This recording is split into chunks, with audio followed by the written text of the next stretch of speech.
One of my favorite board game publishing companies is Gamelyn Games. They've been a great supporter for Gaming Caravan as a whole. They've been great to work with. It was kind of sad to see Tycoon Games acquire Gamelyn Games. I'm fantastically stoked for the people who were able to sell out the company and like move on. And I think they're still going to design some games for them. I have no idea about that, but in honor of Gamelyn Games no longer being Gamelyn Games, I'm going to do a ranking tier for the best Gamelyn games. I'm ranking every single Gamelyn game that I played and ranking it on this list.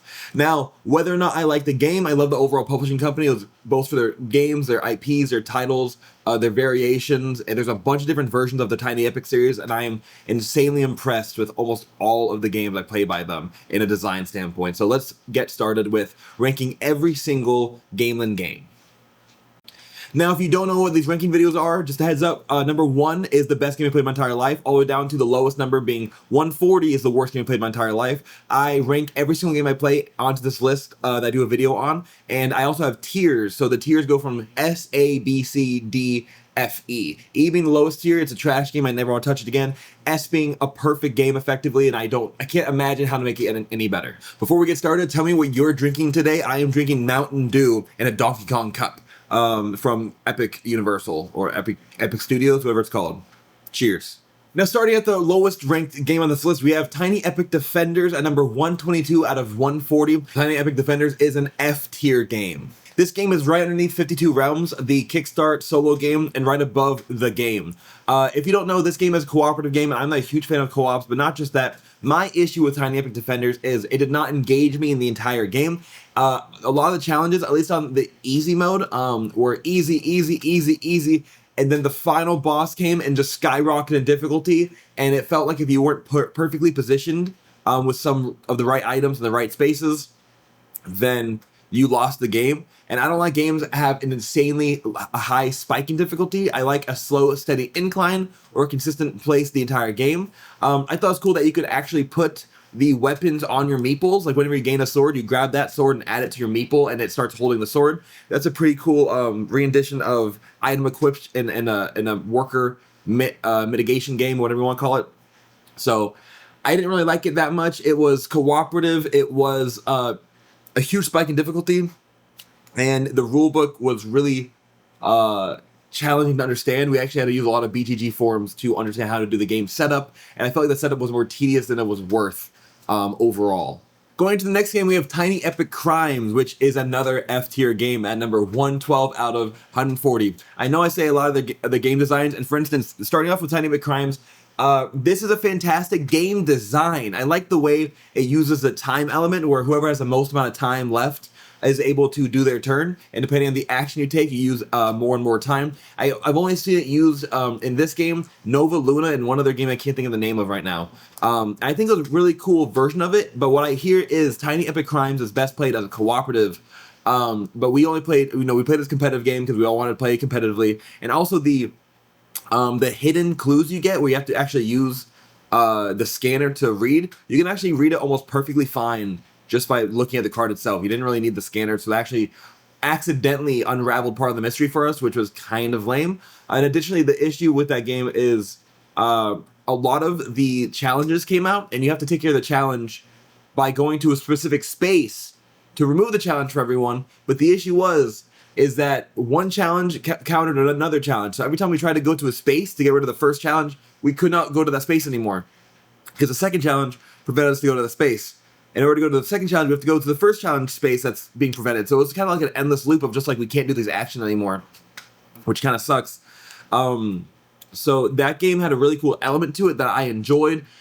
Overall, it just didn't work out in the competitive way. Apparently, the cooperative way is a good game. It's fun. It removes some of the frustration that we have with those endless loops. I don't think it's even a factor of the game anymore.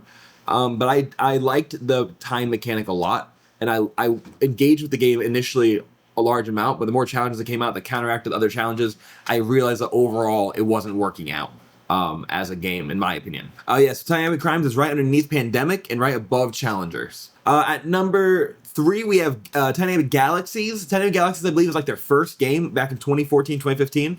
This is ranked number 89 out of 140, so it's a C tier game. We skipped right over the D tier games. This is a C tier game. I very much enjoyed Tiny Epic Galaxies when I first played it, and I still think it's a very impressive game. That game was one of the first games I looked at and said, wow, it's so simple, it's so efficient, it's enjoyable, not too complicated. Once you get used to other easier games, you see that Tiny Epic Galaxies is almost a little bit too convoluted, but that's where they did Tiny Epic Galaxies Blast Off, which we'll talk about next. So this game was cool. I like a lot about it. It ended up being a little bit too luck-based for me. But overall, as a design, I think it's an enjoyable design. I think it's interesting. I replay it every now and then. It's a good game to bust out. I played it with like 8 and 9-year-olds, and they understand it enough. They don't really have to have their hands. They don't need their hands held. So it's just a cool game. I really do appreciate the design. And I think everyone should play that game, even if it's just to understand the design framework, because it's a very impressive game. Now we're going to Tiny Epic Galaxies Blast Off. This is number 88, so it's just slightly above. The only reason it's not too much above Tiny Epic Galaxies is just because Tiny Epic Galaxies Blast Off quite literally just takes all the text out of the game, which makes it a lot easier, because one of the things that bogs down Tiny Epic Galaxies is the planets all have very, very unique terminologies, and like they all do completely different things, which is cool. But in a game that's simple, and that's the only thing that bogs down the gameplay, by removing the text, the game now moves at a much faster rate and can be enjoyed a lot easier. Additionally, the initial scorecard, or the initial your player-based card in Tiny Epic Galaxies was cool looking, but the track wasn't a curve, and it kind of confused people, and also it's hard to like understand where your pieces were. In Blast Off, it was just a single track that you just moved one wooden piece up and showed you everything you unlocked and how much it was to get to the next item, which I thought was a huge revelation. I thought it was very necessary. I think Galaxies does enough to streamline the gameplay of Tiny Epic Galaxies Blast Off does enough to streamline the gameplay of Tiny Epic Galaxies, but it's not enough to fly up on my ranking, because it doesn't change the gameplay. All it does is streamline it, for the record. So that's why it's like they're around the same ranking. They're both good games, but it doesn't do anything else to like fly up the rankings for it. So Tiny Epic Galaxies Blast Off is number 88. It's right above Tiny Epic Galaxies, which is right above Finspan, and it's right underneath Cities by Devere. And it's another C-tier game. This next game is the only not Tiny Epic game on this list. So if you don't know, there's a show called The Last Kingdom. It's a Viking show that I think was supposed to rival the show Vikings. It is a cool show, apparently. My wife likes it a lot. In Last Kingdom, the board game, though, you all pick a character, and you all have allegiance to a faction. There's like 3 main houses, and there's another faction that is effectively the same size as the 3 main factions combined. What you do in this game is you have your own army, you have your own soldiers, you have your own unique character, and your job is to try to win as many fights as possible. And I think it's very interesting because it's the only game I know where you can switch to your alliance in the middle of the fight. Like even if I start the fight as one faction, I can just choose to be in the other side of the fight, and then now I get the rewards for it. It just depends on who you are, how much you want to switch over to the other side, how much you want to help your opponents, that kind of stuff. But I think it's very interesting that in this game of area control, you can kind of just change your allegiance. It's very unique. Now, some cards definitely depend on where you are, what alliance you stand for, if it's the one you should be with as a character, or one that you maybe are just being with just to get out of the negative losses. But there's a lot of cool things in that game. I enjoyed it. Flip-flopping your alliance is the coolest part, because even though you could lose a fight, you can get some benefits, but also sometimes you don't want to get the loss at all. So sometimes you want to flip over, just get the minor dub points for being on the side of justice, the correct side, quote unquote. I thought it was really cool. Now, the main issue with this game is it says you can play with more players. I played it in 2 players, where it was very interesting. But again, it didn't really play fantastic at 2 players, mainly because I don't like doing big games with only 2 people. And this was definitely a bigger game. But when we played with like the 4 or 5 player count, I don't know if it was the players. I think it was the people we sat with and we played with, but that game took about 4 or 5 hours. So definitely the game, when you play with a full 4 or 5 people player count, it's about 3 hours of a game, I would say, maybe 2.5. So it definitely, you need to pay attention to the game fully, because everyone has the ability to do stuff in a war as long as they're physically present there. And I think it's definitely one of the better games they came out with. So keep in mind, just keep that in mind. So Last Kingdoms is ranked number 52 out of 140, so it's a B-tiered game. It is it's right above Potion Explosion, and it's right underneath Fountains. If you don't know, Fountains has its own Before You Buy video on it, so if you want to go to my channel, check out Fountains Before You Buy video. You'll find out more about that game and why it's ranked above Lost Kingdoms or Last Kingdom. And last but not least, the best game they've come out with, and it's actually in my top 25 games of all time currently, is Tiny Epic Game of Thrones. It's an A-tiered game, ranked number 23 out of 140. It is a fantastic game. It's right underneath Painting the Roses and right above Marvel Zombies. What Tiny Epic Game of Thrones does that's very unique is it's an area control board game and just their Tiny Epic box.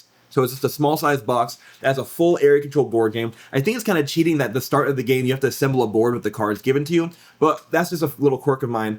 I think it's very interesting how there's dice in the game, and with the dice that is given to you, everyone has to make a lot of decisions. Because the way the game works is everyone's going to, step one, draft the dice that are available to everyone, and then you're going to place the dice on the middle of the dice placement board. When you place the dice, you get to privately do the face of the die that you chose, and then publicly everyone in turn order will be able to do the location of the dice that you place. So really, everyone will get a total of like 5 turns in a round, and the turns can vary 100% on what you want to do. You want to make sure you have enough cards in your hand for the right parts. You want to make sure you march into the right locations. You want to make sure you have enough warriors on the field. You want to make sure you have enough income to pay for the troops, to pay for the strength, to be able to go siege the Iron Throne. I don't care about Game of Thrones. I watched like 7 seasons, but honestly, I only did that because I heard it got better. And I didn't really watch it. I have it on the background when I work, and honestly, I don't like the noises it makes. Do not watch Game of Thrones. If I don't know, dude, I don't suggest Game of Thrones to anyone personally. Maybe the books are better. As a show, but Tiny Epic Game of Thrones, fantastic. I love it. I don't have the co-op expansion because they didn't send it to me, and also, again, no desire for co-op. But Tiny Epic Game of Thrones was a great 1v1, but I would love to play the game with a larger player count, because in 1v1, you have to use like a third-party faction that's on the field in a sense. And I just like to see area control games be fully immersed. I played most of a 4-player game before I had like run to my sister's engagement party, and it was a great time. It was so interesting. It just took like, it takes like an hour, 45 minutes per player in a 4-player count game. Because again, everyone has to do these actions. So basically, I do 2 actions and everyone does 1 action. And someone does 2 actions and everyone does 1 action. Someone else does 2 actions, everyone does 1 action. And that's just 1 round. And I think the game ends after like 8 rounds. So you get a lot of micro actions in this game, which is what makes it takes so long. Do me a favor before we start this video, tell me what you're drinking. I am drinking Mountain Dew out of a Donkey Kong Epic Universe cup. Additionally, tell me your favorite Gamelyn game. I haven't played most of them. Let me know your favorite Gamelyn game in the comments below right now. Thank you for watching. Thank you for hyping this up.